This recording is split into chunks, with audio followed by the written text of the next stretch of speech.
just made the list. Welcome, everyone, to You Just Made the List, a new podcast where friends come together to make a list about anything and everything here at VGU. This is our first recording, so please bear with us if we have to make any corrections as we go along here. But joining me today for the first episode is Graydon Webb. Graydon, how are you? I'm doing well. I'm happy that now we've had this idea for quite some time, and now that I'm well versed in wrestling, I understand the reference. Like, That's actually, I was gonna say that's actually how this all began. Is like me just sitting in the shower, like just thinking of like my favorite promo artist from wrestling, and that one came up. I'm like, wait a minute, I could make a list of all these. Oh my god, you just made the list. And it's so good. And as I've like done, I'll go on little tangents of wrestling and just fall down different rabbit holes. And one of them has been like gimmicks in general. And people kind of can't decide if they like that gimmick or not. like half the people are like, oh yeah, the Jericho's list was awesome. And then other people are like, it was the dumbest thing anyone's ever done. oh, I love it. I love it so much. Well, we have lists of our own, and I'm excited for the idea of this show because I've already written down quite a few ideas for it. It's fun to have like kind of like a live roundtable discussion that we can all just chat about various things, and it doesn't have to be tied to video games, which is cool, and we can just kind of do whatever. It's awesome. Yeah, I'm gonna like put together kind of like, I don't want to say an episode 0 because it's not gonna be that long, but just kind of like a breakdown as to like how this whole thing works, so we don't have to like break down the rules every episode for it. Yeah. But I mean, yeah, it's just like the idea of like any of us being able to get together, anyone can host. You can bring, any friends on who's not even a part of the site. Just a reason to get together and just talk about stuff.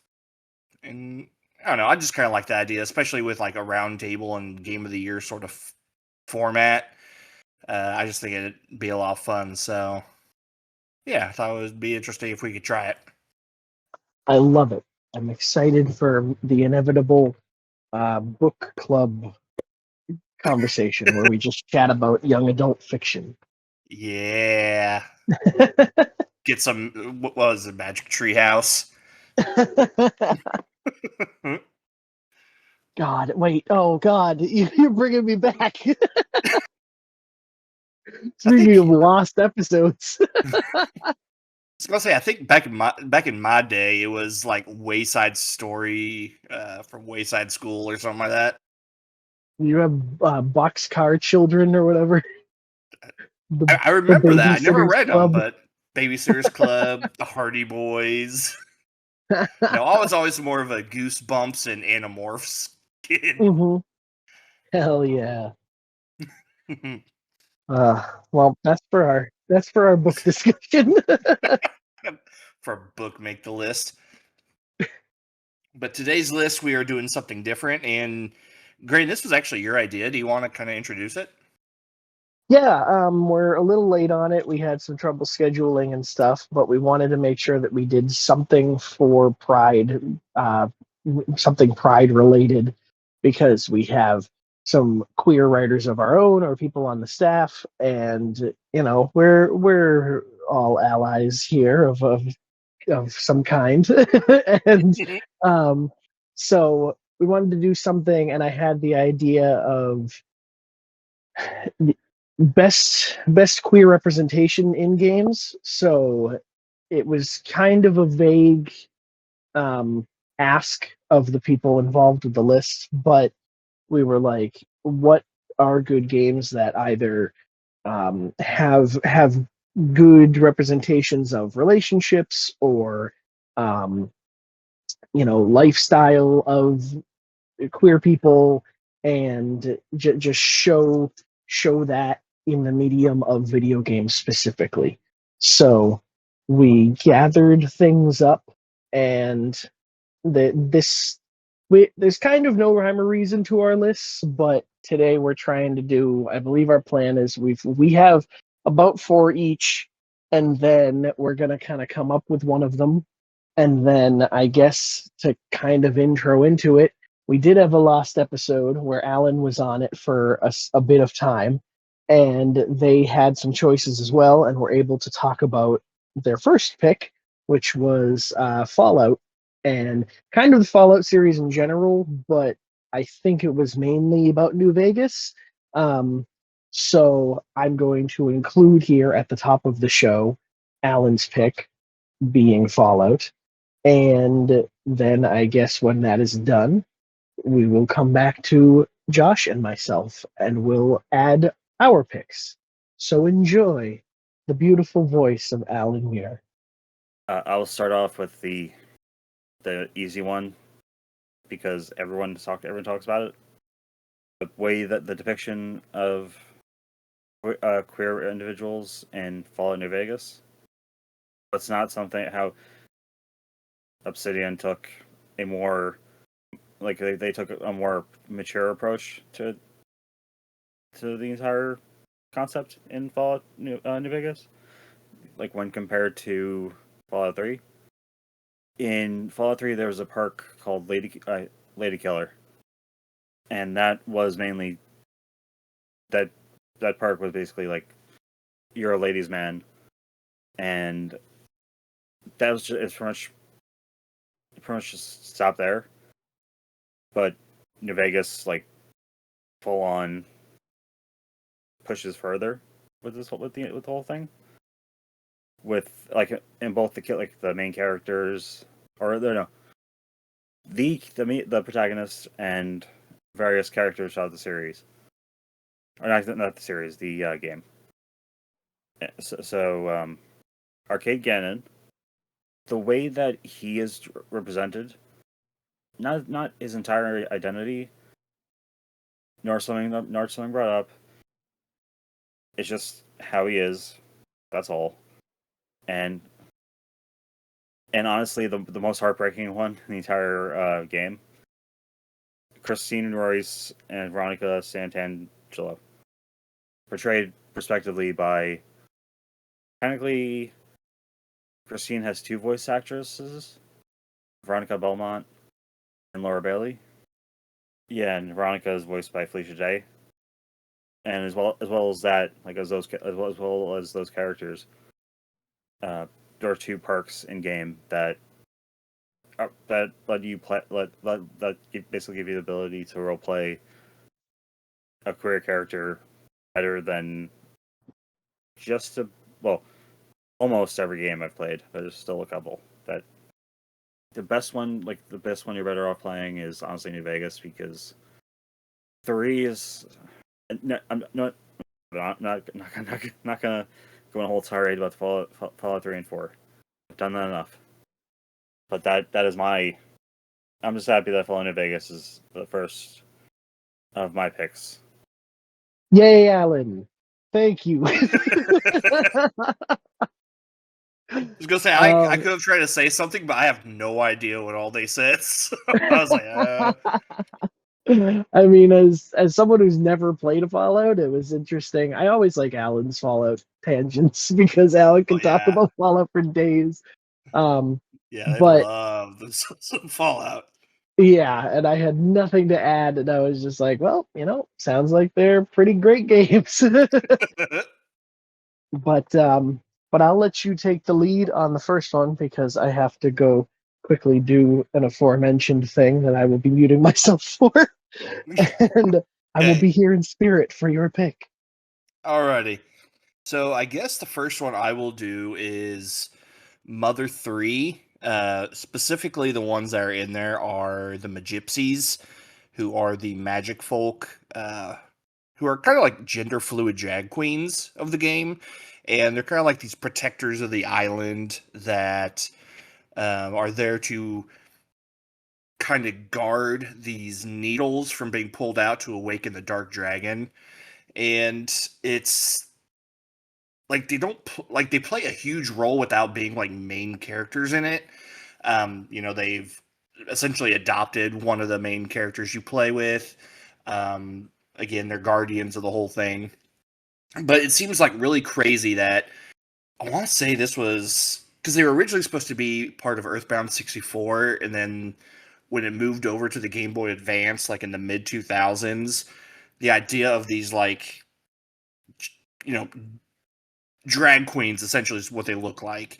Very masculine looking, but they're in very flamboyant sort of outfits and all that. Very stereotypical kind of queer individuals. But like back in the day, that's kind of not something you would see a whole hell of a lot.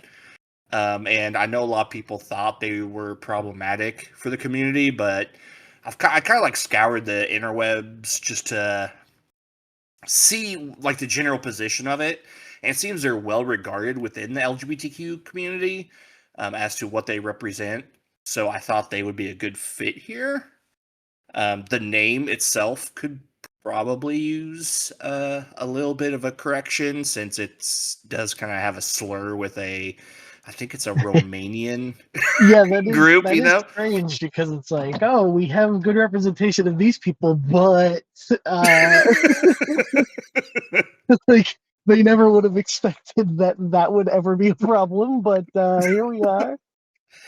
Yeah, but so yeah, like the whole thing, like a lot of people think it's problematic, whereas the community themselves don't really see it as an issue. And just the idea that they're in there in the first place is pretty great considering the time they were in. But when I was like looking through it, I ran across a quote from Itoy, who was like the creator of the Mother series, and he mentioned this about them. And the interviewer says they really are some fantastic people. And he says, it's because the world in the game is so macho. The good guys in the game are strong and they fight. The same goes for the bad guys. So, in other words, it's set up so that might equals right. Power is beautiful. And amid all of that, there are these non men yet non women people who have already gone so far as to accept their fate of death. If these characters really existed, I would want people to play Mother 3 not to act hostile towards them. I would want them to have fun together in a world they both share. And considering like the time we live in right now where that is not kind of the mindset that a lot of people give to the LGBTQ community, the fact that Itoy is sitting here saying this like in the mid 2000s or whatever, it's and the whole Magypsies are based on like his friends at the time, like his own personal like friends that resemble them and everything.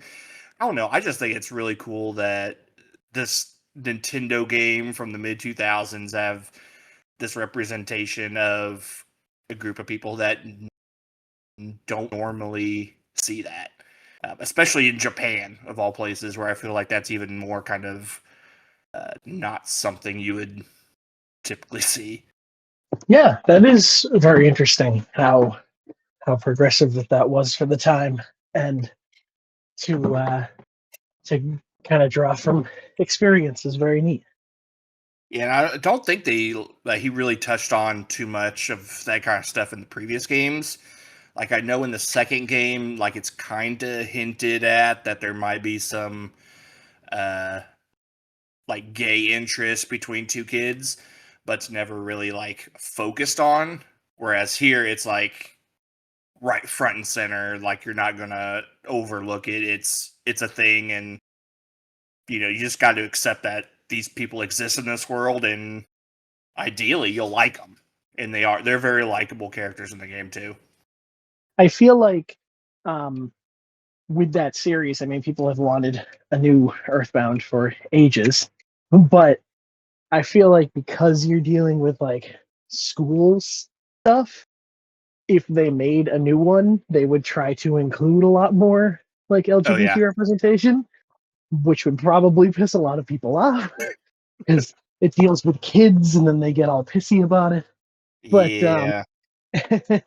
but I think that could be a really interesting, like, not interesting direction because I don't think it would have anything to do with it, but I would like to see that inclusion going forward, especially when you have a diverse group. Because I mean, I appreciate that, and I know that everybody gets all up in arms about like, oh, why did you have to include somebody like this? But we do it because people exist like that, and Hmm. like it's kind of a a normal thing to have a group of friends that are minorities or LGBT or women.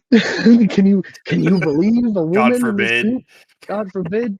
But like these people exist, and so I think that whenever you see a group of a diverse group like that in games, it's really interesting.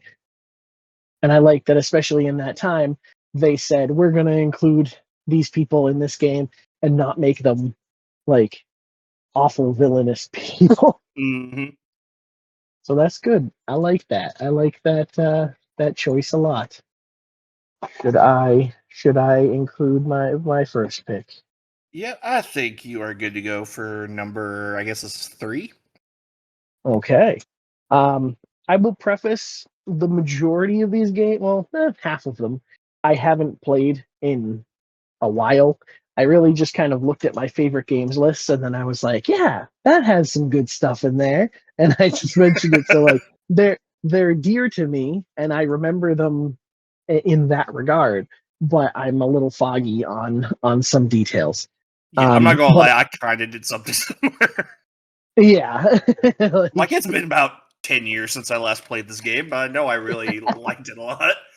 I mean, I wanted to be like, oh, I could include, games kind of like what I was just saying. A lot of games today have groups that have diverse, like, or queer people in them. Like, but I wasn't gonna just pick Dustborn or something for the sake of having people like that. Like, I wanted to really focus on. I think this is done well and really unique to the medium.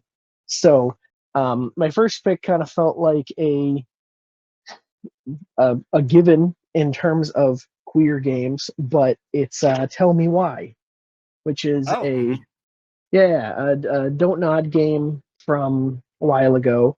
I did talk about this on the Lost episode as well, because Alan had some things to say about it as well. We're both big fans of it. Did you play WY? I did not. That's one of those games, like, I don't know. I just have to be like in the right mood to play like a don't nod game at this point. Like early on, Mm-hmm. I would have been all for it, and now it's just like I have to. If I do it, I have to devote that amount of time in one playthrough because I don't like splitting it up, and that's just hard for me to do. Yeah, you're not big into those, right? Like a Life is Strange or anything. Um, when I play them, I am. I Oh, know there's going to be a game this year that we'll talk about later in Game of the Year time that I will be going hard for. Uh, but yeah, usually it's just I oh, just don't have time for them typically. understandable. Um, But yeah, tell me why. I mean, it's kind of Life is Strange esque. I wouldn't even say adjacent. It's just like it's made by the same company, but it's totally different series. 3-part episodic series, and I wanted to mention because Alan had reminded me they usually bring it around. Well, now it's too late probably, but they usually bring it around for free during Pride Month. Um, Either if not just on Steam, then all places you can find it. But it's I think the first episode is free most of the time, and then the other two you might have to pay for. But totally worth it. It's a story about a sister and a brother who is trans that come back together after not seeing each other for a long time, and they go back to their hometown to deal with a mystery regarding their mother. Um, I I want to say that it's about their mother's passing. Like I think that is I think that's not a spoiler that their mom is dead. I think the big mystery is like how did it happen? And then it just kind of unfolds through the town, through the story. But yeah, where it stands out as a cool queer representation is through this trans character that is played by a trans actor, and it really touches on like their experiences in general. There's romance options where you can kind of go into that, and there's just a lot of talk about their growing up because the sister, I believe, when they were younger, the brother was like already like having trans feelings, so like that wasn't like a surprise when they came back together or anything, but it kind of touches on like, oh, this is how life was growing up and the people in town how they reacted, and it just it's part of the story, but it's not the story. And it's just done really well. It's handled really well. No surprise to me because Don't Not always handles things like this very well, as I'll mention later on. But yeah, I feel like this is kind of an essential one for this list, and it's where my mind went first because I was like, this is the perfect narrative uh, LGBT representation game, and I'm happy that we've got it here solidified on our list. Yeah, I had no doubt like Dona was going to show up on this list. I feel like they're always kind of toying around. Seems like a dismissive idea about it, but like they're not afraid to put these kind of individuals in their games, Mhm, especially knowing like some of the backlash that can come from it. So knowing that mhm. they're like don't matter, like these people are out there, and we're going to tell stories about them because they deserve to have stories told about them too. And so I always like that they you know do that in their games. Yeah, yeah, it's awesome, and hopefully, of course, I mean, I as a cis straight male, I don't have the ability to say I think this is perfect representation. Yeah, I mean, both of us here are not the the demographic of which we are hoping to hype up here, but I think that from this community, the fandom that I've seen, the I mean, even just with the most recent Life is Strange reunion and how they wanted, this relationship, this lesbian relationship to really come to fruition, there's a lot of people out there who hope for this representation in these games. And I think that they do it well. They have a good track record. So what is next upon your list? And while you do that, I'm gonna try to change microphones. okay. So the next one, uh, I was really hesitant about doing this one, but I feel like it kind of has like a sort of importance to this list, and that's Fear Effect Retro Helix, the second Fear Effect game. Uh, the problem with me putting on this list is that so much of the ads was about the sexualization of the two characters. Um, it was very like male focused. One of the characters, her name is Hannah. She's bisexual. In the first game, she is, I can't remember if she was married or dating or something, a man. And then in this game, she's with Rain, who is a lesbian. And all of the ads leading up to it is like, oh, they're, hot lesbians. They're gonna all sexual and stuff. And, you know, it, it's kind of like a gross representation of the whole, uh, you know, lesbians have to be hot sort of thing. But I wanted to put it on here because it was like one of the first games I really remember like drawing attention to not just one main character being a part of the community, but that there's like an actual couple. There's a relationship that's like front and center of this like big game. In the game itself, like there's one kissing scene in it, but for the most part, it's like not an issue throughout the rest of it. Like the marketing is essentially completely different than what they show in the game. Um, Hannah is like very protective of Rain, so it's like her always trying to, um, just be protective of her, trying to save her and all this. It's just a form of affection and all that. But yeah, just it's really weird to have the marketing like go super strong about this, sexy Lara Croft characters and all this. And then the game itself, while they're still, titillized, throughout the game, the like relationship between them is not as like grossly sexualized in it the way the marketing would lead you to believe. So I don't know. Like I say, it's a weird list to put this on, but I think from just kind of like the importance of kind of bringing this to the mainstream in a way in video games, like I had not really seen prior to it. So I wish they had done it better, but the fact that they did it at all, I think is worth kind of saying something. All right. Do I sound different? A little bit, but good. Hell yeah. That was when you first started saying it, I was like, that's a crazy pick. Like, I would not. The only Fear Effect that I've ever heard is Fear Effect Sedna. Oh, yeah. And that wasn't good, right? It was not. No, people hated that game. So I'm like, I don't even know that it's like a bigger series.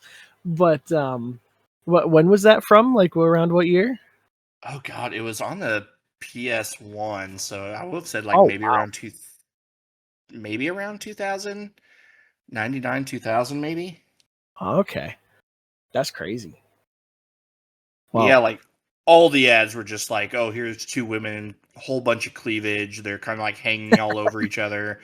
Some sexual innuendo marketing line on there, but yeah, like the game itself was not that hard pressed to sell you on that sort of stuff. So I don't know. It was just like this weird whiplash effect that I think probably took a lot of people by surprise. But like even the creator was like, "Yeah, we had no part in the marketing, and we don't really know why they went so hard on that."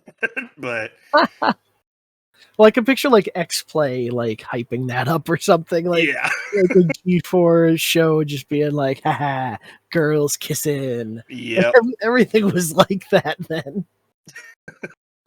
Jeez, but I'm glad that it had some cool, some better representation than just that. It wasn't just for the shock factor of can you imagine girls kissing in a video game? It could have been real bad, but yeah, it was nowhere near like what everyone I think was led to believe it would be. That's my number 4. Yeah. What would you have as number 5? So I'm going to add another one that kind of it was a surprise to me when I found out it was a queer game, and I feel bad for saying that, but like in the years after, I've learned about it and I find it fascinating and really want to go back and watch it. Much like how did I mention when I watched that movie I saw the TV glow? Have you heard of that movie? I have seen that movie. Yeah, it was weird. I can't believe you've seen it. Like, yeah, a lot of people were talking that up. What was it, like 3 years ago? Yeah. I was like, okay, let me watch it. I'm like, I don't like the main actor guy in it, but okay, I'll give it a try. Yeah, it was weird. So I also thought it was pretty crappy, and I was like, what am I watching? And then after the fact, I learned that like the whole movie is a trans allegory. And I don't know if you like watched it with anything. I have not, no. Okay. I believe that the character that the main guy talks to, the person that has the like obsession with the show, I believe that they're either trans or non-binary. So it's kind of like this sharing like their feelings with each other and like learning what they're going through. But the entire movie is, I believe, made by a trans person and is supposed to be like an allegory to the experience. So it's made me want to rewatch it, even though I was like, ooh, that was rough, because now if I see it while thinking that, I might be able to respect it a lot more. Yeah. But in a similar vein, my next pick is Celeste. Yeah, that was on my list too. Really? Yes. And And that is a game that has been just engulfed by the like queer community, because like even people that I don't think are gamers have played this game that like are queer. And it's so interesting to me because it's not a super accessible game. Like if you were No. the kind of person that isn't playing, like I'm not a big gamer, you're not going to jump into Super Meat Boy and be like, "Oh, give this a shot." But I hear the story's good. But that is basically what it is. Like the gameplay is very akin to Super Meat Boy, and it has a trans, like the main character is trans, and I believe from what I have read, it's been a while, but from like video essays and things I've seen, I think the primary antagonist, which is like this shadowy being, like this mirror self, is kind of to explain how they are like at like body dysmorphia, or like they're at war with themselves in a way, trying to figure out like how they are. And like again, I've wanted to replay this game for years. Just I've had it on the IBC list for many, the Indie Book Club list for many years, and that'll be fun when I get Alan to play that game. Like, I feel like Alan will get very frustrated with the gameplay of that game, but Well, it's also pretty accessible in that like gives you ways to get past a level if you're not that kind of gamer too. true, there Like are there's like plenty of accessibility options there. yeah. Um, but yeah, I mean, I guess after like saying that, I'll kind of spin it to you to say a little bit about it if it was on your list. It was, yeah, like it was one of those things where again I learned much later on that whole story about it. Because it was what is her name? Maddie Thorson.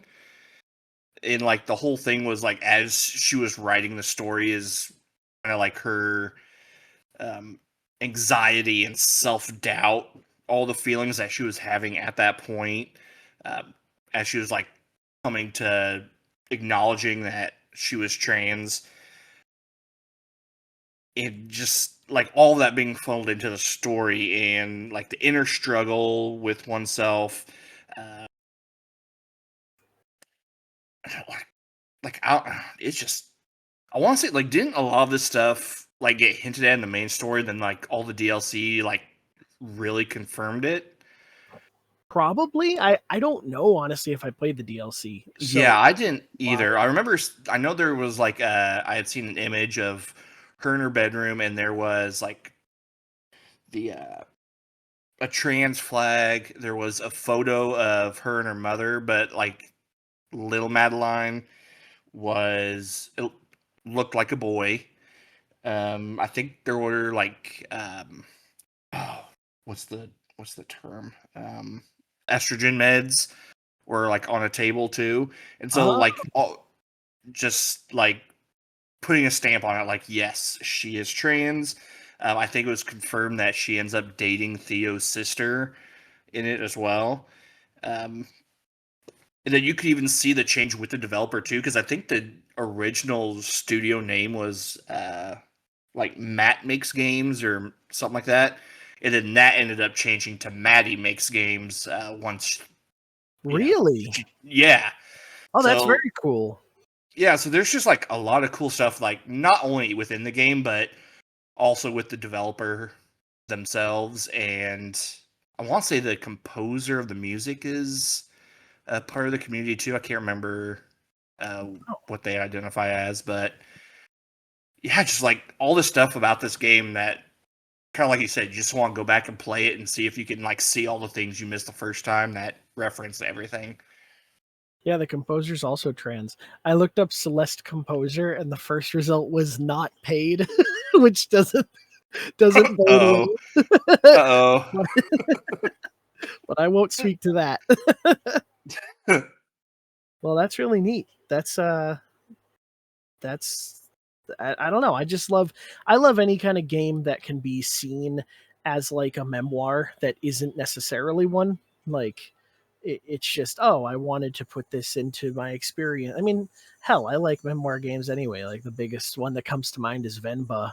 Like that's just a game about I wanted to tell the story of my childhood and like my mom's cooking, and so I made a video game about it. Despelote, another one, but like this to have a game like this and have it be, um, telling their story is really interesting, and not one that it wasn't, at least without the DLC, it wasn't like super in your face in a way that I even realized. So it's like it's such a subtle subcontext is the word. Subcontext. But I like it. It's very good. Yeah, I can't wait till you go on the IBC about that, because I might try and hop in on that one too. Yeah, I mean, now I wonder if we should do the DLC too. Yeah, yeah. You may go with your next one. Yes. Okay, so let's see. I'm trying to decide between these two. I mean, they're both going to be on here anyway, so I'm going to go with the Last of Us games. Ah. Oh, that's a good one. I didn't even think about that. But yeah, like I think yeah. I mean, the original had it with Bill and Frank, and then there was the DLC Left Behind with Ellie and I think it was Riley, and then the second game with Ellie and, was it Dinah or Dina? Dina, yeah. And Yeah, then so like they're, also shout out to the show for the Bill and Frank like episode that was like huge. oh, see, I haven't even seen that one. They had their own episode. Yeah, I think it's like the third episode of the series, which I never got around to watching, which I hate. But I remember when it was on, it was a big thing because more than the game did, it focused on them for like a whole episode, and kind of I don't know. There's some kind of tragedy that strikes there. I don't know what it is, but I believe it really focused on like their relationship, and it was just beautifully made. It might have been nominated for like an Emmy or something. Yeah, I still need to get around to watching that. Because yeah, it's not, because if I remember right, in the main game, Bill and Frank, like it wasn't really explored upon too much. Like I know there were like notes and stuff, but was it Frank was already dead at that point, if I remember right. Yeah, because Bill finds his body. Um, yeah, just like the way they go about it, like it's never, like the Ellie thing was a surprise because that was all in the DLC. I don't think anyone really knew that in the first game. Yeah. And that was like the big shocker moment in the DLC that I think left a whole bunch of people kind of pissed when they realized they couldn't dream about Ellie in that regard anymore. Yeah, first game, Bill and Frank.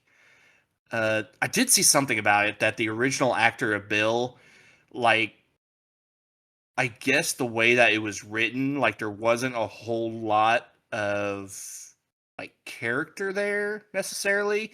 But to look it up who the actor was. But W. Earl Brown. Yeah, W. Earl Brown, like I guess like during the table read, he specifically made it to where like the queerness of the character was a lot more, I guess, noticeable in how it was read. Because I guess Druckmann had like no intention of that being a thing. And then as they were doing the table reading, I think that's when they started to kind of like add in a little bit more and more to make that relationship a more subtle thing. Huh. And then of course in Last of Us 2 you have Ellie and Dina and their relationship, and it felt like a real relationship. It didn't feel like a contrived kind of gay representation. It was like, yeah, these are just two people who love each other and they have their issues that kind of become even more problematic as the game goes on. But pretty big issues there, my man. No, I remember that I want to say that was, and I may be wrong, that was one of the E3s that I was able to see like in a movie theater with people. oh And yeah, the reveal of that. and it was just like the long. It might not be the intro cutscene, but it's like it's in the game, and you see Ellie at the dance, and then she kind of walks over and she like kissed Dina on the dance floor, Mm-hmm. and like it just solidifies it. You know, you're just like, ah, this is it. We're here. This is how she is. This is a different Ellie than we know, and we like this is our new Ellie, and like this is situation. And like it's awesome. And then yeah, you proceed to like she's your sidekick for what feels like forever in that game. I mean, I remember when I first I waited way too long to really jump into that game, and I dabbled with the beginning for so long, and I remember going on a players club and being like, when does this like kick off? Like when do we really get into it? And, like I had seen the redacted death, I think, but Mm-hmm. then once you're in the Seattle and you do like 3 days of like riding a horse all around that fucking place. And Emmett's like, it should be like day 3 that it really gets big. And I'm like, I'm on day 1 still. Like, what are you talking about? But all this to say, that's the fault of the game at hand. That has nothing to do with their Yeah. relationship. And I enjoy watching their relationship progress as it goes along. And then once day 3 comes around, and I think that's when the drama really begins,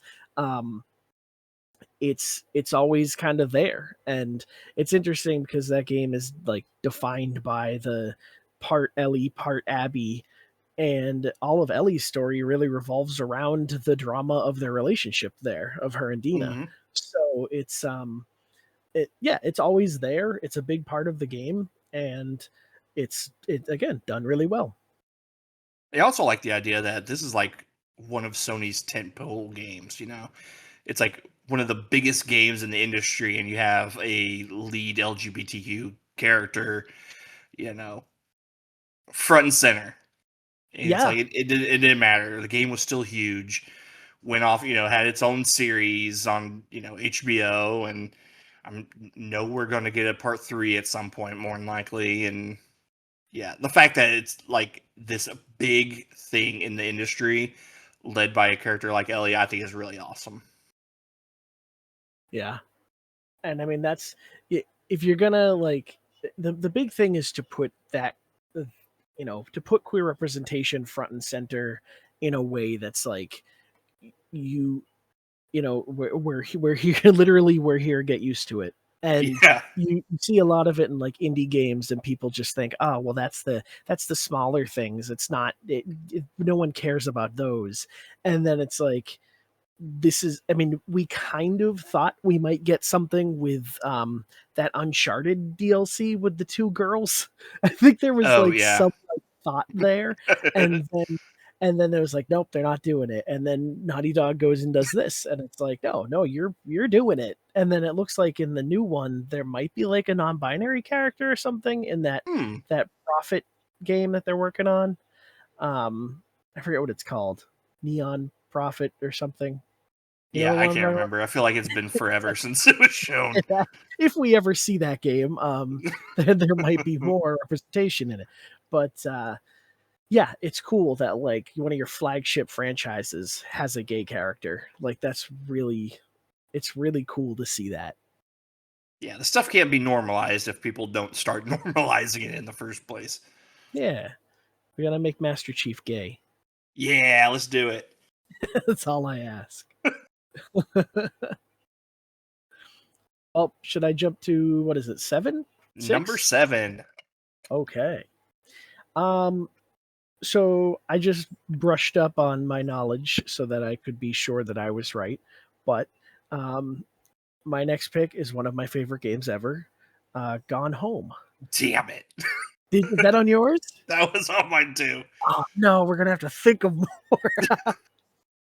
um, oh man, you play Gone Home? You like Gone Home? Gone Home was great. Gone Home. Oh, I think I've said it to death on podcast, but I'll speed run that. Gone Home. Everybody in my school, not in my whole school, in my friend group, shit all over it because it was like, well, their big thing was that it was getting this masterpiece like review score, and it's finishable in 5 minutes, which is Mhm. completely true.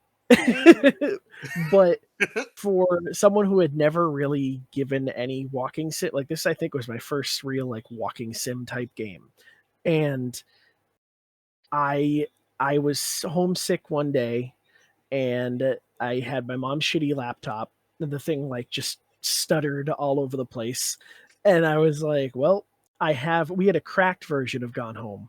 Like we had like as we were distributing it amongst each other to play the 5 minutes and to make fun of it. But I was like, no, I'm gonna really play this. I'm gonna really play this game. And absolutely fell in love with it. It brought me to tears. And I was like, yep, this is a masterpiece. And in the simplest of terms, it's a game about a girl coming home to find her family house abandoned. And through context clues and searching the house, you find where the family is gone and what has happened in the time since she, I think, studied abroad. And the big queer hook of it is that her sister falls in love with this girl who she like kind of like idolized as a friend and then turned into romantic feelings. And her family like totally disowned her, like did not approve of anything going on, and it was a big issue. But your protagonist didn't really keep up with her sister or her family like that and just didn't know what was going on.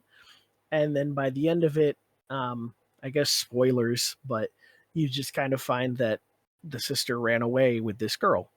And it's a short little experience, but the way that it tells its story through like voiceover dialogue and just finding clues, like it's one of those pick up everything and really explore this house type games.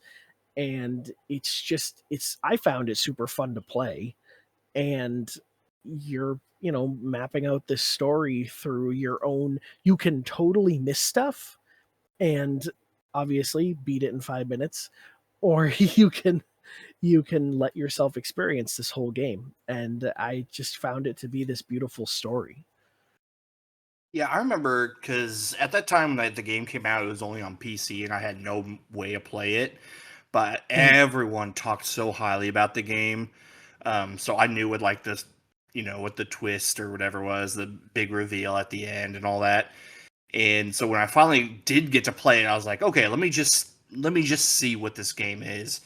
And I think you're going around this dark house and it's storming outside and you'll find some stuff about like notes about like a ghost haunting and all this stuff, and like it kind of like almost puts you like in the mindset like this is going to be like a horror game of sorts. But then on this other side, it's like the story that you just said about her sister and not being you know appreciated and recognized how she should be at home, and finding the love from another person that she wants to end up being with in the future and all that. And I just left it like, this holds up. Even knowing everything going into it and playing it for the first time, I still loved it. It's such a fantastic game. Sorry, I moved and I literally snared my hand in my own mic cord. Oh my god, like I would pull away and it tightened. I was like, dear God, I feel like I'm in a bear trap.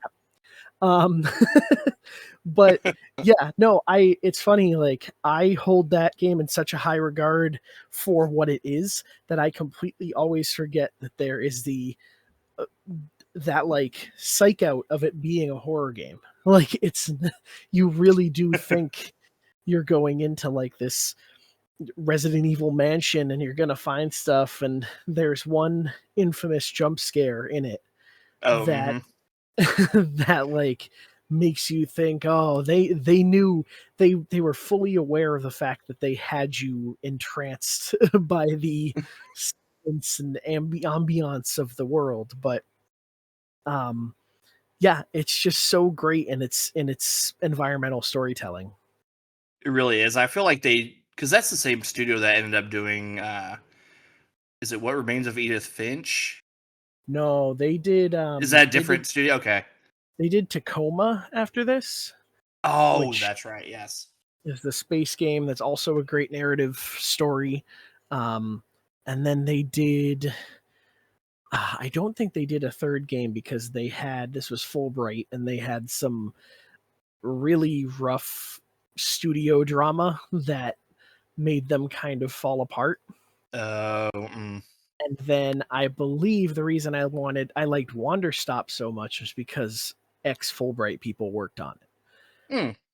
But Edith Finch, I think Gone Home was only published by Annapurna in its like console ports, and Edith Finch is an Annapurna published game as That's well. probably why I'm mixing it up. But who developed Edith Finch? Giant Sparrow. They did Unfinished Swan. But they did Yeah, that. I loved it. I loved it. Fish one too. God. They haven't done a game in 9 years. It's about damn time. Oh, as of 2024, the studio remains with only 3 developers. Oh well, that would explain it. Receives support from Santa Monica Studios. Isn't that the God of War? Yeah, that's God of War. Sony. That's Huh. crazy. I mean, they were. I mean, Unfinished Swan was a Sony exclusive, but Mm-hmm. at the beginning. But I don't think Edith Finch was. That was I think it multi-platform. was. Yeah, it's on Switch and iOS and everything. Crazy. Yeah, poor Fulbright. But we'll always have Gone Home. And hopefully we get to that in IBC too. I need a reason to replay it again. Gone Home. That would be fun. Yeah, That would be fun. Well, what's next on yours? Oh, okay. Well, I was sitting here thinking about it as you were going over Gone Home. I think I'm going to pick Stardew Valley. So there will be like, it's not really focused so much on like the relationship aspect of it, but you can, romance same-sex individuals in the town and everything.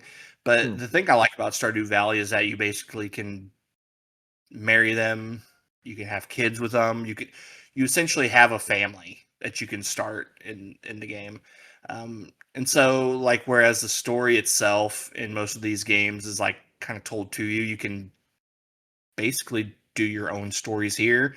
You can figure out what they like to eat, you can romance them in specific ways, and they each have their own little character stories that they go through as they level up their romance meter and all that.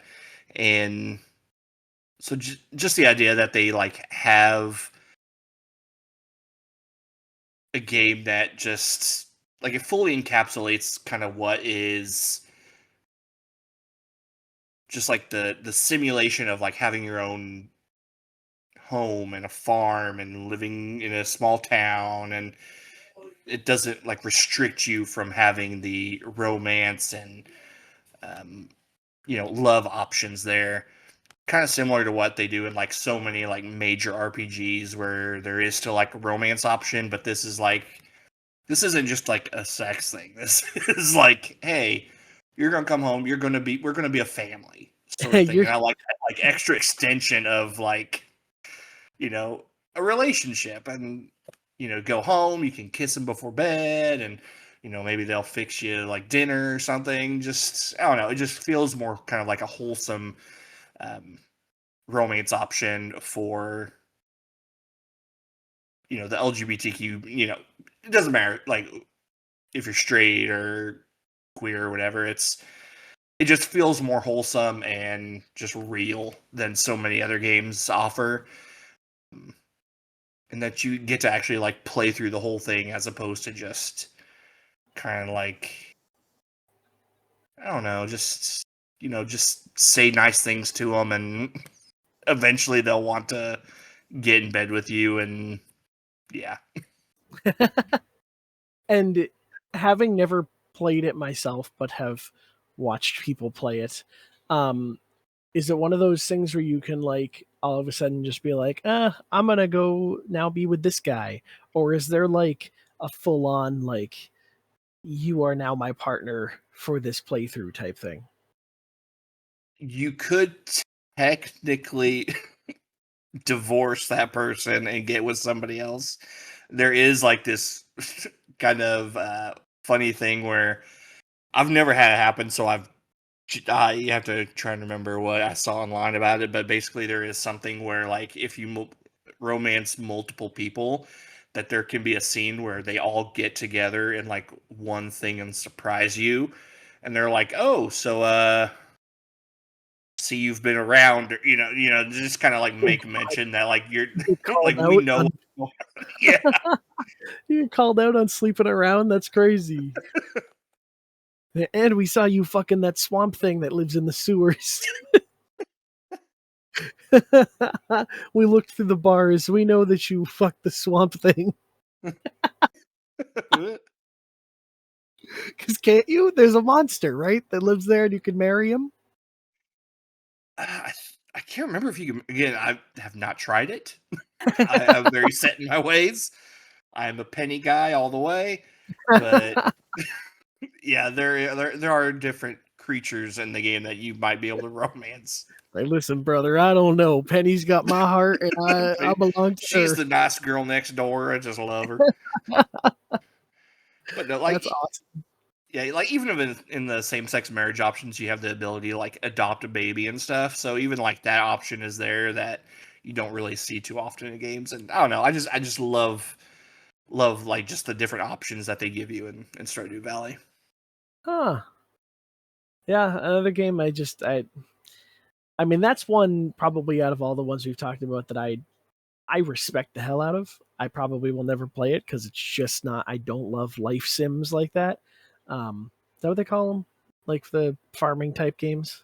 Yeah. Oh, yeah, but I know it's huge, and again, it's one of those. It, it's just beloved by by a very strong fandom of people. I've put so much time into that game. I'm really worried about how much I'll love Haunted Chocolatier when it comes out. See, I want Haunted Chocolatier to be cool, but I think it's going to be such a different vibe. Yeah, that's I kind of don't. where I'm worried about. Yeah, I don't think it will vibe with the same people, but I'm sure it'll be good. He seems to be doing this like I'm gonna push it back. I mean, early on this year we heard that it wasn't coming this year. Mm-hmm. Like they quickly were like, "Nope, needs more time," and everyone's like, "Okay." Yeah, and he just keeps adding stuff to Stardew Valley, so just I mean, God, the game's been around and it feels like forever now. Like Mhm. well over I think a decade. I don't know when the game came out, but yeah, it's kind of like in the same vein as No Man's Sky. It's like you could stop, you could work on something else. You don't have to keep putting stuff out for this game. It is. It does just kind of stick around. Every once in a while, you'll hear about it, and I'm like, "Really? They're doing more? Okay." I'm sure people love it. Well, I think we're at 9. Number 9. Okay. I have an idea for your number 10, and I want to, when we get to it, I want to know if it's what you are planning. And if not, Okay. I'm going to be like, what the hell are you thinking? But we'll talk about it. That's going to be Okay. fun. But 9 is one that, again, has to go on the list. I have mentioned it earlier, but so Alan put Life is Strange True Colors. I put Life is Strange Double Exposure. But we kind of just want to touch upon Life is Strange as a franchise. Um, Life is Strange obviously started with the story of Max and Chloe, who kind of in a similar vein to the Gone Home plot there. Max, your player character, idolizes Chloe, really just has this fall in love with her friendship that can grow into something more romantic. And with the fans, it certainly did. I mean, you have the ability at the end of that game to choose to either spoilers for Life is Strange 1, but you can either let the city be saved, your town be saved by continuing the time loop of Chloe getting killed as she was in the beginning of the game, or you can leave the town with Chloe, let the town get destroyed, and live out your lesbian dreams of adventure with your confidant. And that's pretty much what we all chose. anyone anyone who's anyone chose the Chloe ending because it just sounded right. Fuck everyone in your hometown. And so then it kind of continued, and Life is Strange 2 didn't have these characters. It was more of a it was about two brothers and their bond together. And then Life is Strange True Colors was the technically third season. Though I will say that Before the Storm is about Chloe and a girl that she was infatuated with named Rachel Amber before she met Max. And they had, I believe, a romantic relationship. If not, people will get mad at me, but I'm fairly certain that that is what happened there.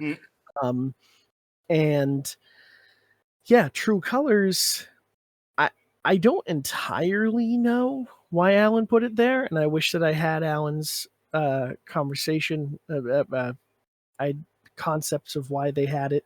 I've played True Colors. It was a while ago, and I want to say that either the protagonist or one of the characters is non-binary, and it touches upon that, that in their life. But I hate to just say, "Hey, that's that game. Here's my game."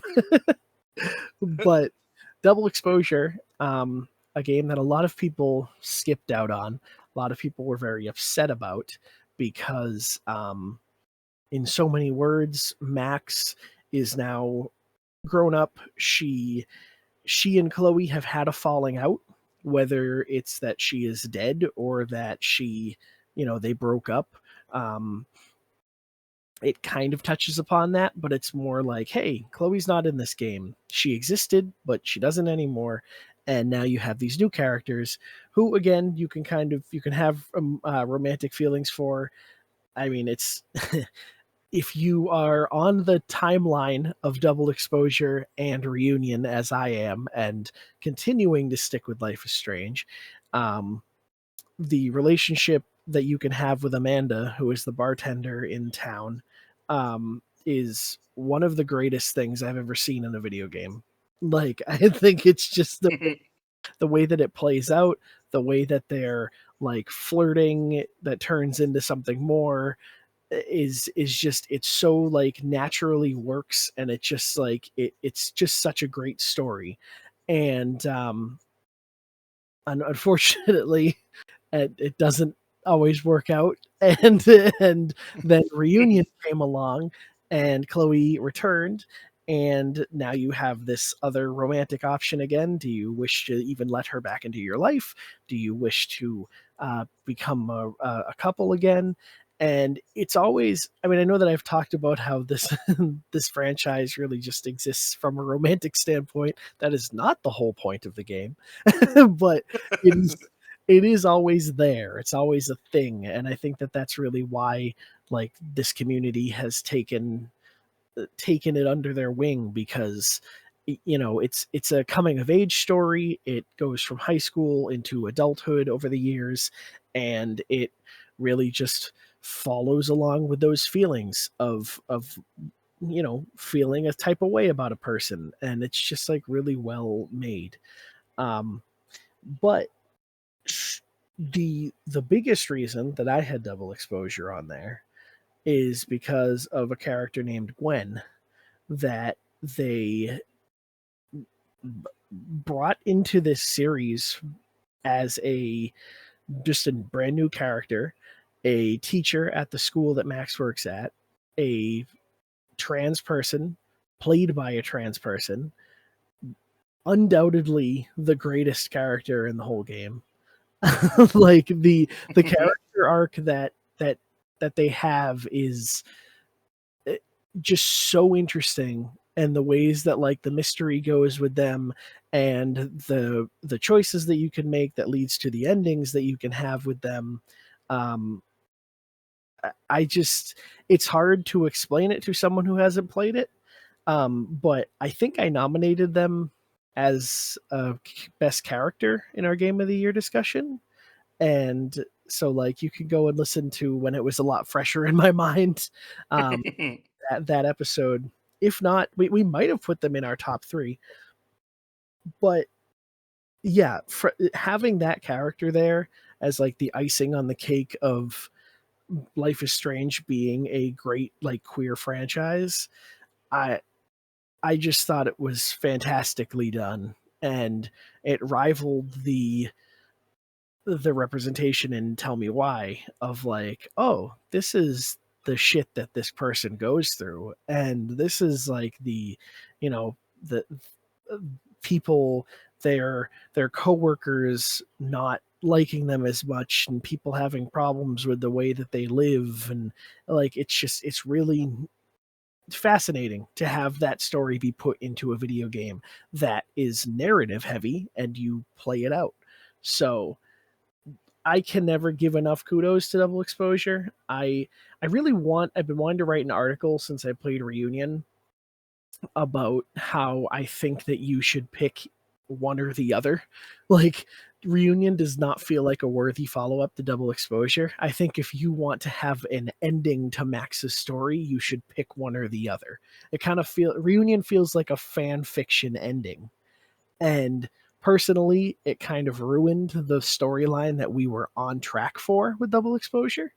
Um, I I prefer Exposure, but yeah, that's that's where I'm at. I think Life is Strange is one of the most important series in gaming that we have in terms of its gameplay in general, with being a narrative like adventure game, and the story that it has to tell. It's huge.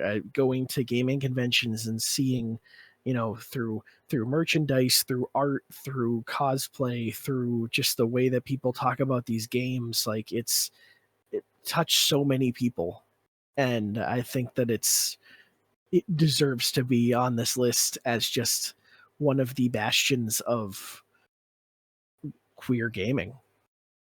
Yeah, I would agree with that. I mean, the only Life is Strange I've played is the first season, and then like the prequel to two that was it Captain Awesome or something like that. Yeah, Captain Spirit. And yeah, Captain Spirit.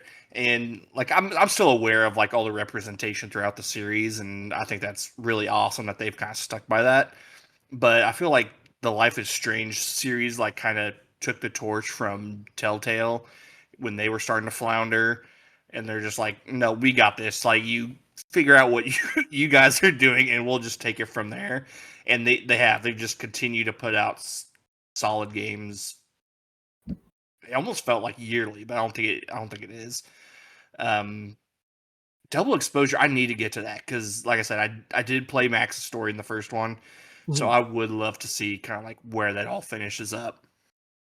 Yeah, it is interesting how you can go from like, you could go, I would recommend Before the Storm if you want more of like the season 1 stuff, Mm. but from 1 to Double Exposure or from 1 to Reunion, like you can skip over the other stuff, but you're gonna get this like really interesting, uh the focus on not even just like queer issues, but season 2 I adore because of how it really touches on like minority issues. Like, Mm. main characters are Latino. I wish I knew exactly what they are, but they are Hispanic, and it starts with like an altercation in which their dad gets shot and they have to go on the run, and it might get shot by police if I'm thinking correctly.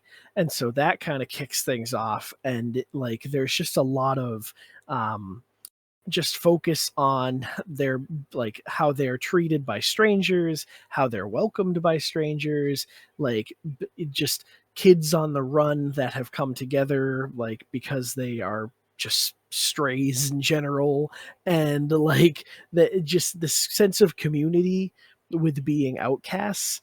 And season 2 is my it may be my favorite Life is Strange product. It's so deep in how it's done, and it has like this really fascinating brotherly bond to it that I just love. It's akin to like the first Walking Dead season, where you have like this smaller character that listens to you and is shaped by you, and you kind of have to be the better person so that you can be a good example for them.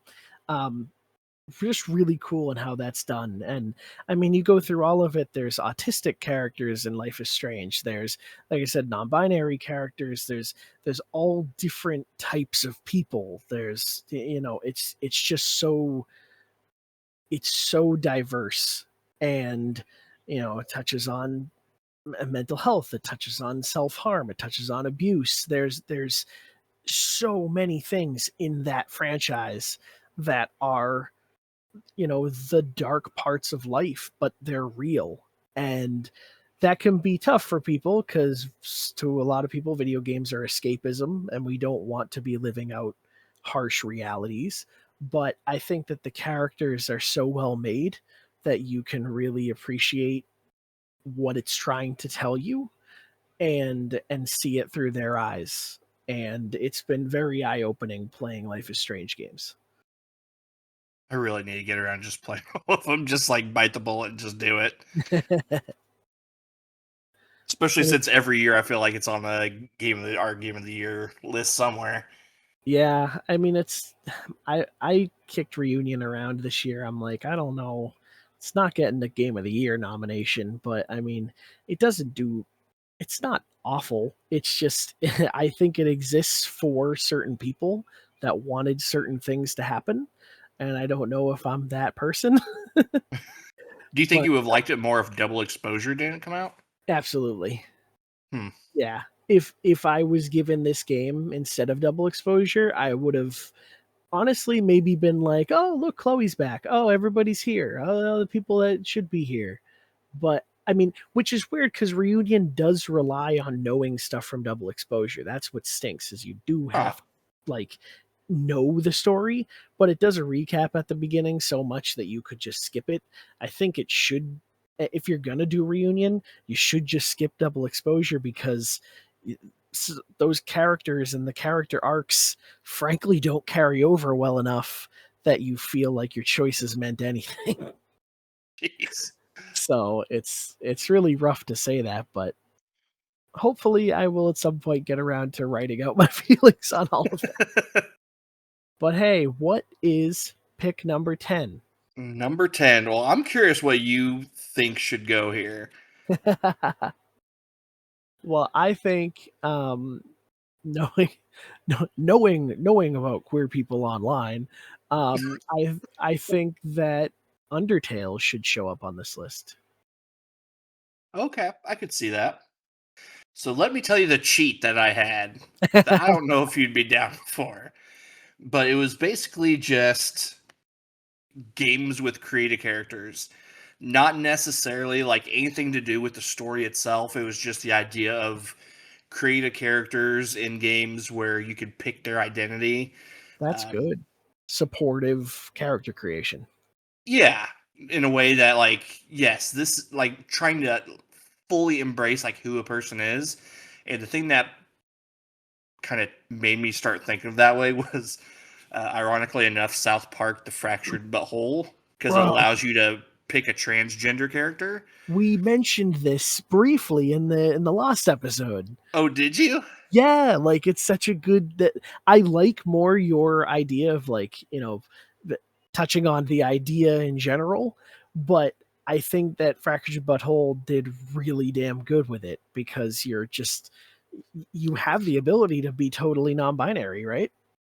I think so. I haven't actually played the game, but I remember that being in something that could be done, with the creative character. And then they also had stuff with like the token black character, and the game being harder and stuff, and like doing like really weird, unique stuff with that sort of thing. So I wasn't sure like how it played out if you picked, non-binary, transgender, whatever. But yeah, like I don't know. I just like the idea of like create a character options that like fully embrace the idea of like, yes, make you, make whoever you identify as. Maybe it doesn't have a huge role in the story as a whole, and maybe like romance options are not a big thing in this game. But we want you to have a character that you feel like fully defines who you are. And so like I don't know a ton of games that do that. I feel like if it is, it's usually like some sort of big RPG sort of game. But I don't know. I think that's pretty cool to have those options in the games, and so that's kind of where I was leaning for my like special cheat code in this in this list. Yeah, I like that. And one I'm gonna pull one out of the hat that is super out of left field, and I know it's touchy. Bear with me, but I have like three people at work that are all of a sudden playing Hogwarts Legacy, and I have heard through them. I played it when it came out. I rented it. I would not give money to that shit, and I think they're it was given away for free through Epic. So like it's the best way to try this game. But they have reminded me, and I hope that this is fully true, that your character creation doesn't really care about gender in any way. Like you can kind of just I don't know if there's like sliders or what goes on there, but like there's no real like choice and you can just kind of do your own thing. And I think for especially a property that is so in the trans culture Yeah. for obvious reasons, um, I think it's big that like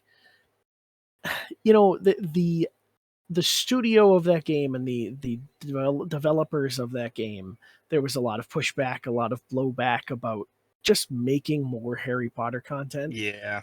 But a lot of good people did work on that game. A lot of people that do not agree with this shit are um put their passion into that game and made like a really cool game.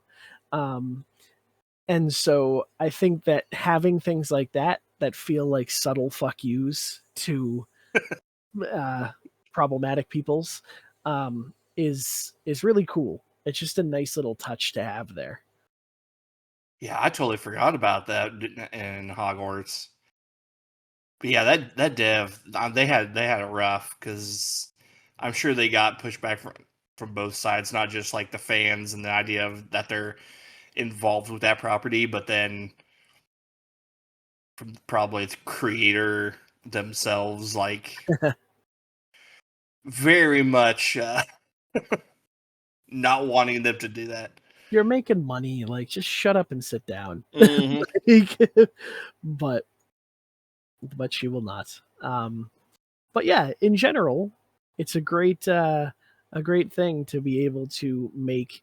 I mean, I think there's both ways. There's a great thing in not having a care to it and just being like, I am who I am. I'm just a random person. I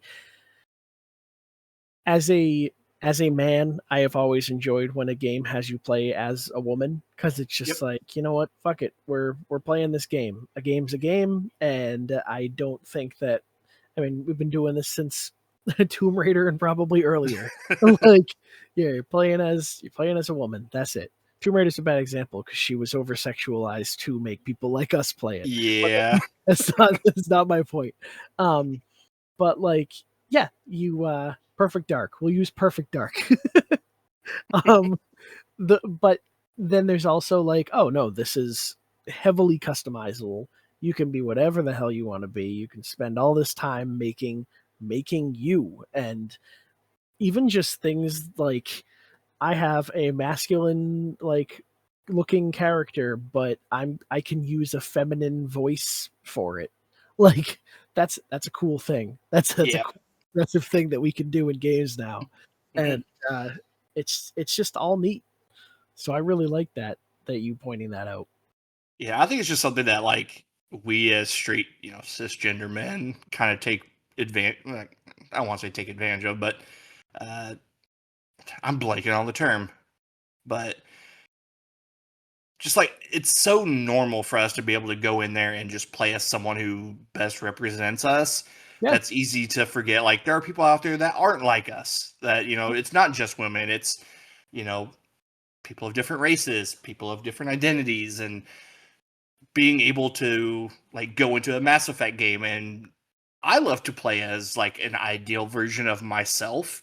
I'm Mhm. sure they would too. And so having games that allow those options, I think is really great, and I hope just continues to snowball into like more and more possibilities for these people to have um, more opportunities to put themselves into the games that we've always been able to. Yeah, it's checking your privilege in a way where like Yes. you just eh, I mean, no, this is what you were saying. Like it's so easy to you're not realizing until you are told to realize it.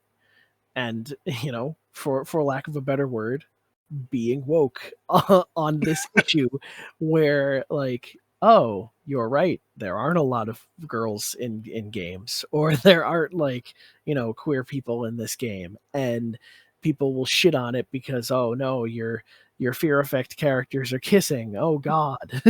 But it's like, oh, like being somebody that is like that in real life, it's cool to be able to see that. And like, not to bring up like Dustborn again, but Dustborn is a game with a lot of diverse characters. And when I first played it, I thought that was really interesting because I went into it not with the attitude of I'm being angry at these people, but I remember there was a booth for it at PAX, and I tried the demo, and they gave a little physical manual type thing when you were standing in line, and you could look at the story and you could look at the character models and stuff. And I remember looking at one of them and being like, this is, yes, it's a plus size woman, but they had vitiligo. And I was like, that's such a, like, that, what other game has that? like, like to be someone with that condition and to see a character representing you, like it's little things like that. It means the world to them.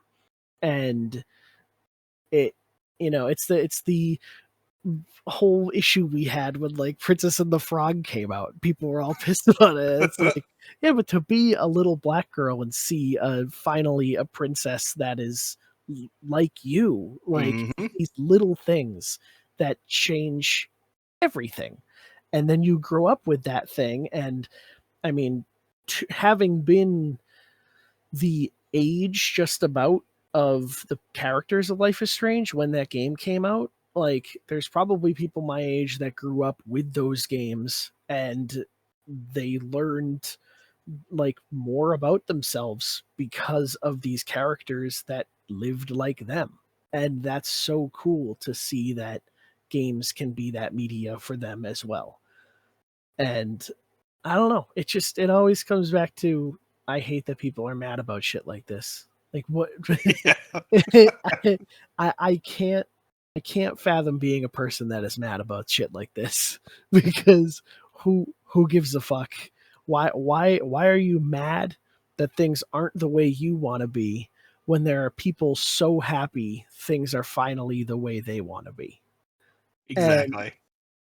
like just, oh, it's so irritating. Yeah, those same people are probably, if they were to roll by this podcast episode, probably rolling their eyes and be like, "Oh God, here's a woke podcast." Oh no. Oh, well, I had considered going into like this giant rant at the end and being like, oh, I'd, like th- trying to. I mean, it's kind of like what I did with the double exposure spoiler cast. Like, I had a little thing to say about just keep fighting the good fight and whatnot, and like we're staring down the barrel of a week where they banned women and trans women in sports again, or whatever the hell that executive order was. And it's like, there are things that we need to talk about, there are things we need to mention, but like, it don't don't fucking give up is the biggest thing. Because like, especially in terms of I'm not getting on a tangent, I promise, but I love that like art art is inherently anti-fascist is like a thing that I have been learned like really holding dear for many years. And like art will always be there for you, whether it's a film or a TV show or the music you listen to or video games. There are people out there like you that want to make good things that you can enjoy. And I think that I thought that making a list like this would be important. So someone out there might look to it and say, "Oh, these are some games that I know will have people like me in them, or will be cool for someone with like-minded individuals to go and check out." And I'm not saying it to be preachy. I'm not trying to, tell you that you have to love these games because of what they represent.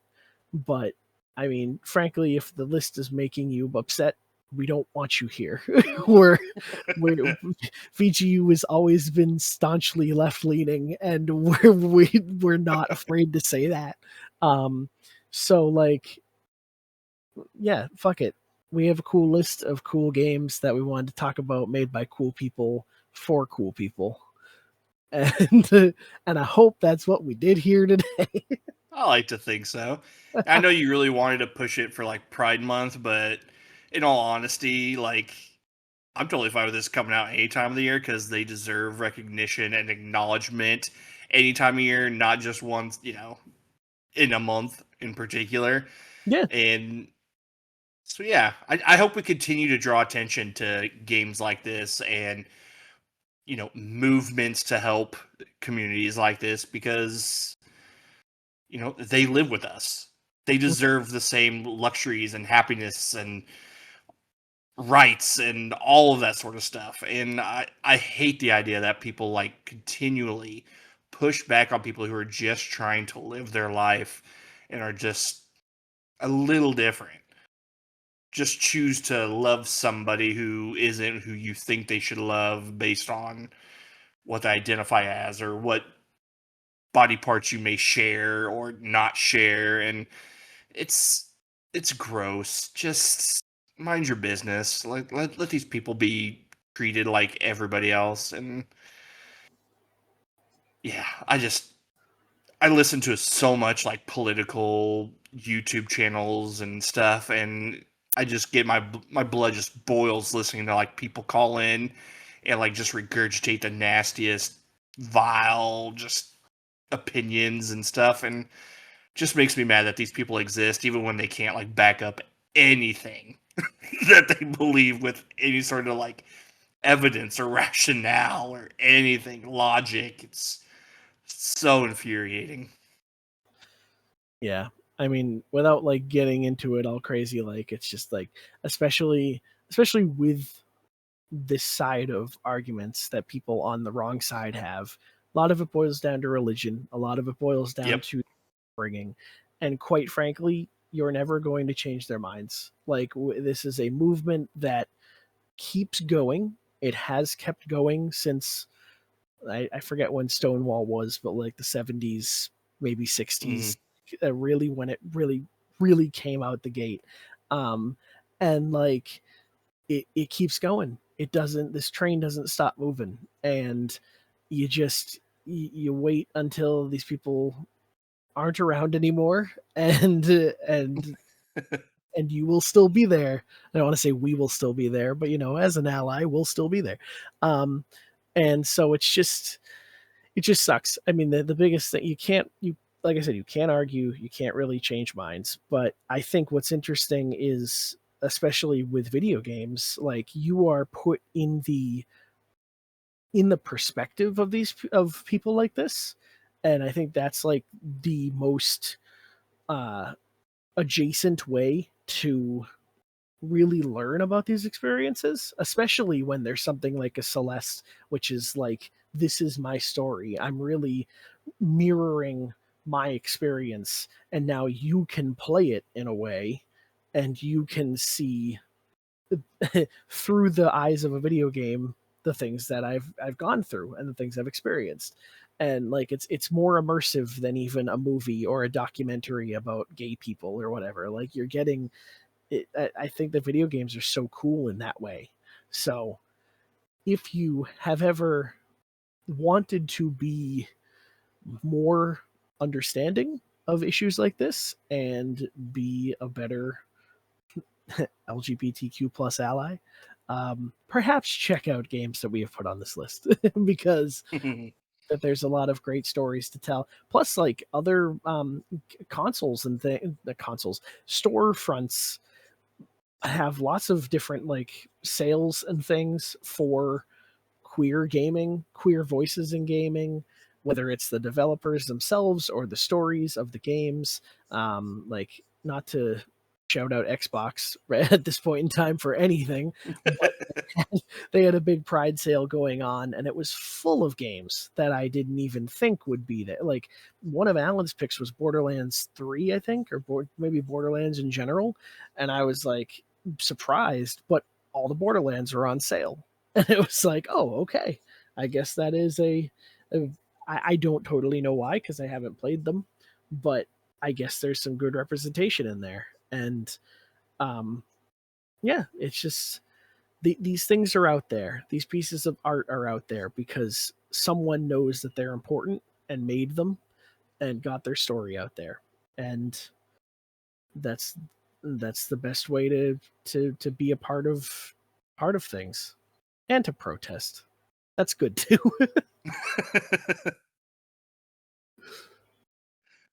Well, Yeah, I'm glad that you decided to go with this as like the first episode because yeah, I think just drawing more attention to these games is fantastic. And I know that there's going to be plenty more that will be coming out that I'm sure we'll talk about, come Game of the Year or even on Players Clubs and stuff. yeah. Oh yeah. And Emmett's really good at finding games of this nature as well. Um I know that Emmett always has a thing like, if I can play as a girl, I'm playing as the girl. Like, that's always like his mantra. And I like that. Yeah. It's trying something different. It's seeing a different experience than what you're used to. Yeah, like I said, like if it's like a game where it's like all about choices and stuff, I'll put myself. Anything else, I will make myself typically a woman. I don't care if I'm black or Asian or whatever. Like, I don't want to play as a man typically. So yeah, like having more options is always great. Yeah. Before we go, I just wanted to hear what the other pick that you had was. Actually, those were all of them, if I Oh, remember right. really?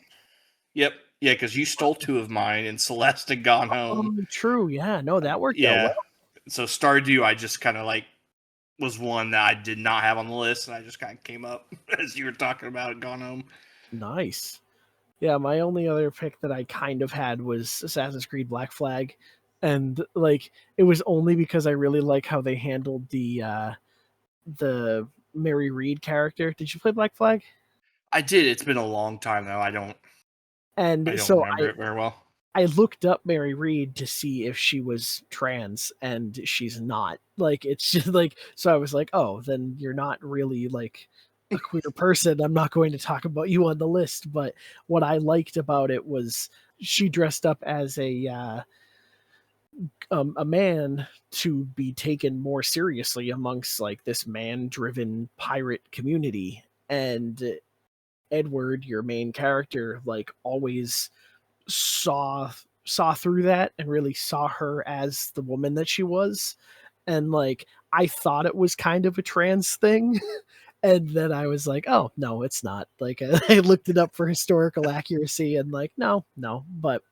Um but I like to think that Edward Kenway would be a trans ally if given the opportunity in the 1500s of piracy or whatever it was. Yeah, I was going through a list trying to, as I was like coming up with things, I was like looking through a list of LGBTQ characters in games. And I'm like, okay, this one has it, but it doesn't really like, it's not a big focus on it. And then a whole bunch of games I've never played and ones I don't really remember very well. I didn't really want to speak on, so I was like, okay, I'll stick with these ones. I'm good. I'm good with these. Yeah, I think they were good picks, and I want to say that like I think we're good to talk about the ones we did because we're such indie freaks. But then you mentioned Life is Strange, so like no, you mentioned what the fuck is it called? The Last of Us. Last of Us, yes. Like you brought literally a first party game, a AAA game into it, so like we covered all the bases here. Yeah, it'll be nice if we could include more first party big time games in these lists. Hey, we're trying. I feel like I don't know, it got me thinking like Xbox type things. Is the girl from Gears of War 5 might be lesbian. I haven't played it, so I I couldn't can't tell guarantee you. that, but I haven't played Gears of War 5 either. But I don't know. The God of I War mean, has, technically, Fallout's now a Microsoft first party game. that's true. Maybe not for much longer, but Oh my goodness. That was crazy. Um yeah, there's a lot of stuff. There's always something there. But there's a part in Assassin's Creed Odyssey, like you can be a part of like a big gay orgy, I think. Did you play Odyssey?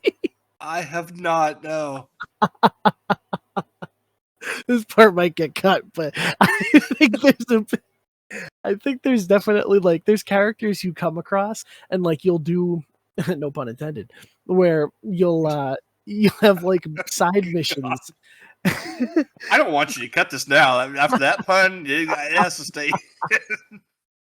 You'll have these side quests and it'll be like go out and hunt this bear, and then you'll do it, and then at the end they'll be like you want to fuck, and you're like okay, I don't care which way you're swinging, I'll go whatever. And I swear there's one where like you come across a guy and there's like he like kind of opens the door and like you can tell you don't see anything going on back there, but like you can tell that the energy is sexual, and he like invites you in. I swear to God this happens. But it's like your character's just like, you know what, whatever. Because you can be a guy or a girl in that game as like your main hero, and either way you can do anything. Anything went in Greece, ancient Greece.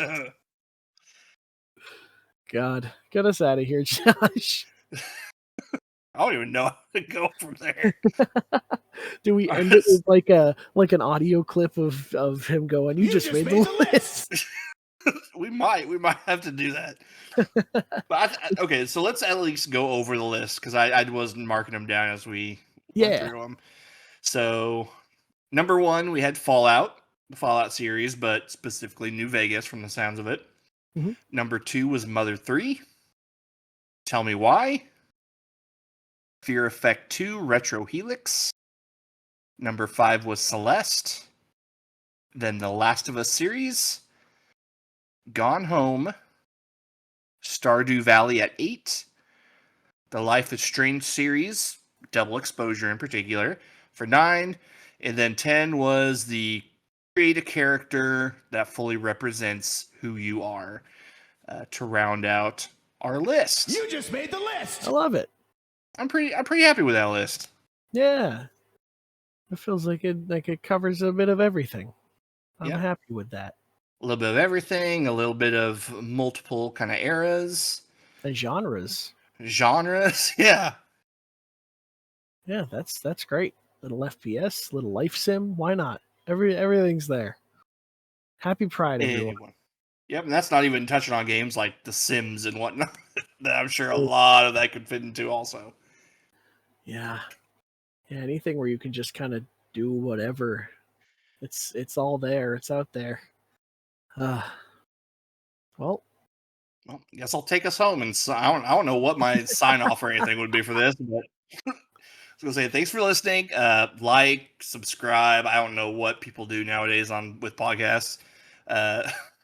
Just share it around. Let people know that we are making the list over here on VGU. And yeah, hopefully you like this one, and we'll check out future lists we make. I am Josh Miller. Green, do you have anything you would like to say before you head out? No, I'm happy that I got to be on the inaugural show, and I think the next one that I wanted to do had to do with Summer Games Fest, so maybe we'll do that. But I don't know. These kind of won't have like a. This isn't going to be like weekly or monthly. It's just kind of random as we think of them. So expect these here and there. And yes, please do subscribe. This is probably going in the Prime VGU podcast feed and probably also on the YouTube. So follow us wherever podcasts are sold, and we've got more coming your way.